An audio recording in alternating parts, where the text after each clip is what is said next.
nous intéresser à notre chef de l'État, celui que certains appellent l'empereur, d'autres le patriarche ou encore le père de la nation, qui est réellement notre chef de l'État.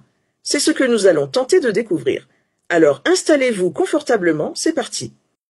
On nous dit souvent « le président est le père de la nation ». Ah oui? Un père? Carrément? Un père? Comme dans celui qui aime ses enfants, les protège, les nourrit, se préoccupe de leur éducation? Très bien. Alors voyons ça ensemble. Le père de la nation. Celui qui construit des villas pour ses fils et ses neveux, pendant que les enfants du peuple dorment à 5 dans une chambre sans lumière. Le père, dis-tu? Non, le patriarche d'un clan, peut-être? Le père de la nation.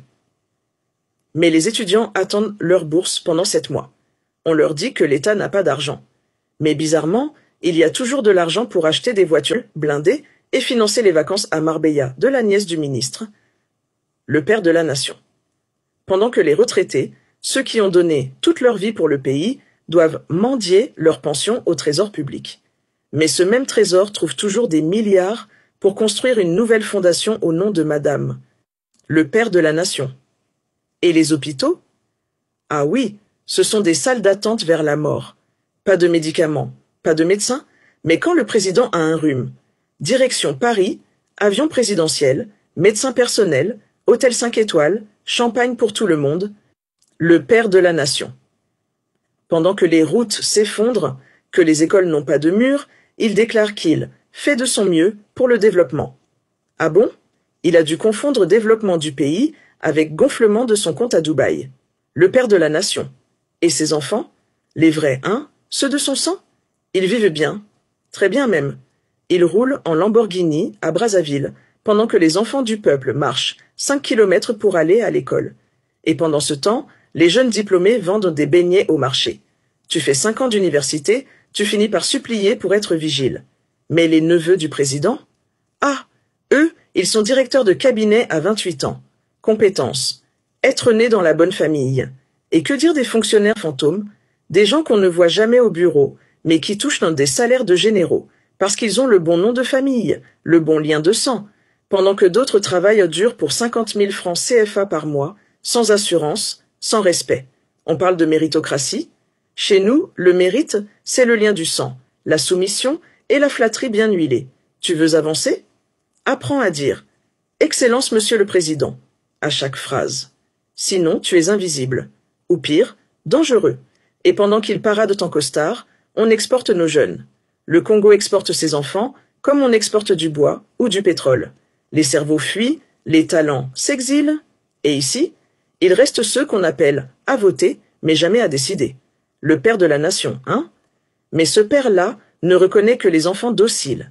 Ceux qui osent parler, il les punit, les exile, les fait taire. Et quand le peuple crie famine, il répond par des discours en costume taillé sur mesure. Ce soi-disant père préfère les louanges à la vérité, les faux chiffres à la réalité du terrain, les dédicaces en chansons à l'écoute des souffrances. Il croit qu'on construit une nation avec des slogans. Mais non. Une nation, ça se construit avec de la justice. Et nous alors? On est quoi? Les beaux enfants indésirables de cette nation? Les oubliés? Les laissés pour compte? Mais on doit l'appeler papa? Non merci. Un père de la nation? Non. Un patriarche d'un empire familial? Un roi déguisé en président? Un homme qui a hérité du pays comme d'une propriété privée et qui distribue les richesses comme on partage un gâteau entre cousins. Et pendant ce temps-là, les vrais enfants de la nation meurent dans des hôpitaux vides, s'entassent dans des salles de classe sans toit, fuient le pays pour chercher une dignité qu'ils n'auront jamais ici.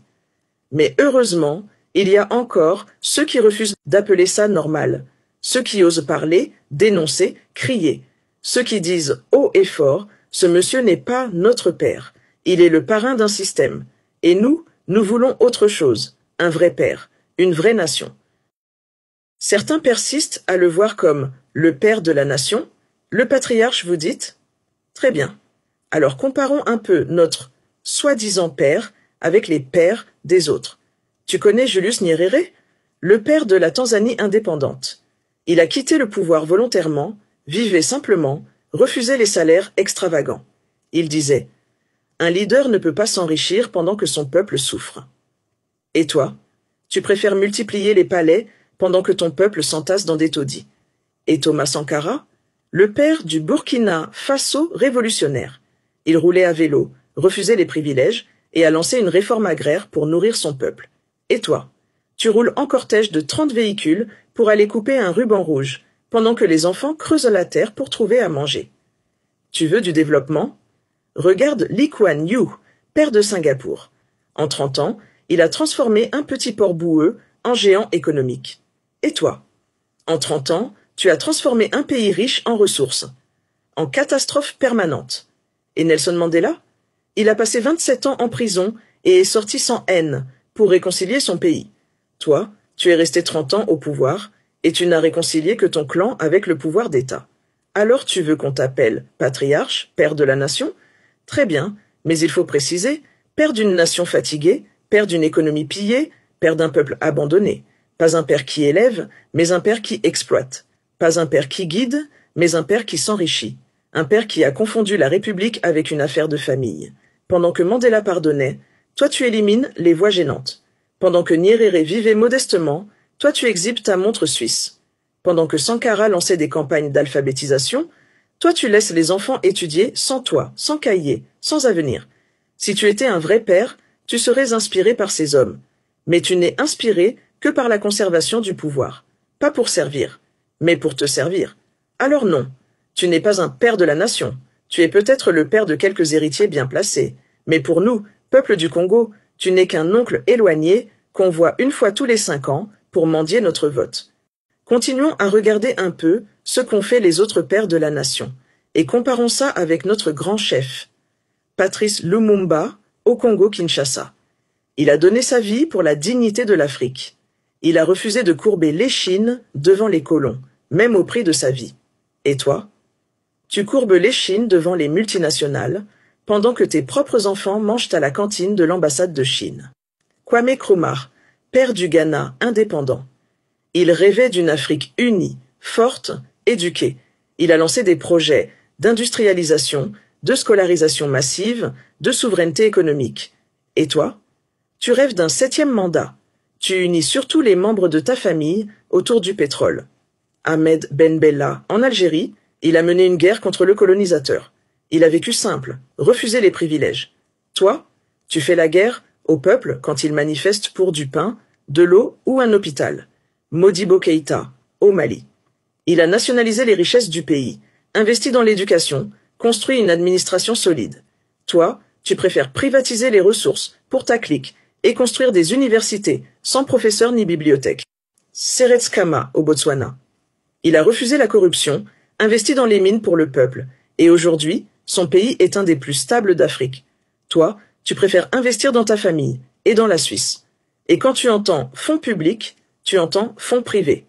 José Mujica, président de l'Uruguay. Il vivait dans une petite ferme, donnait 90% de son salaire aux pauvres, conduisait une vieille coccinelle bleue. Toi, tu vis dans un palais avec piscine olympique, tu donnes 90% des marchés publics à tes cousins.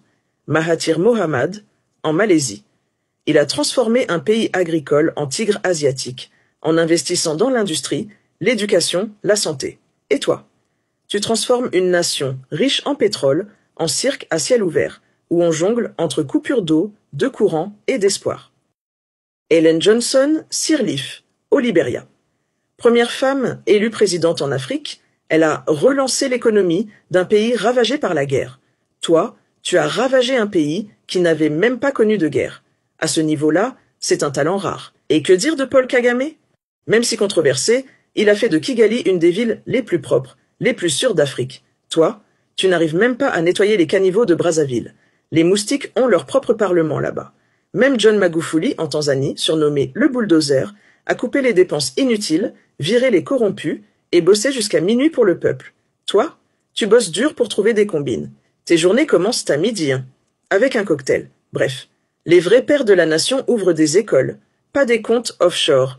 Ils font pousser des universités, pas des villas pour leurs enfants.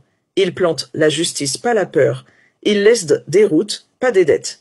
Mais toi, ton héritage, c'est des routes cassées, des caisses vides, un peuple fatigué et un rire moqueur quand on te dit « père de la nation ».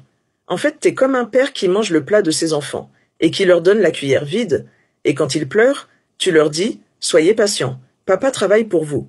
Le seul projet national que tu mènes sérieusement, c'est la transmission du pouvoir par le sang. Et encore, tu fais même pas semblant de partager. C'est entre frères, entre neveux, entre gendres. Les autres, ils regardent et ils applaudissent pour survivre. En conclusion, si toi aussi tu en as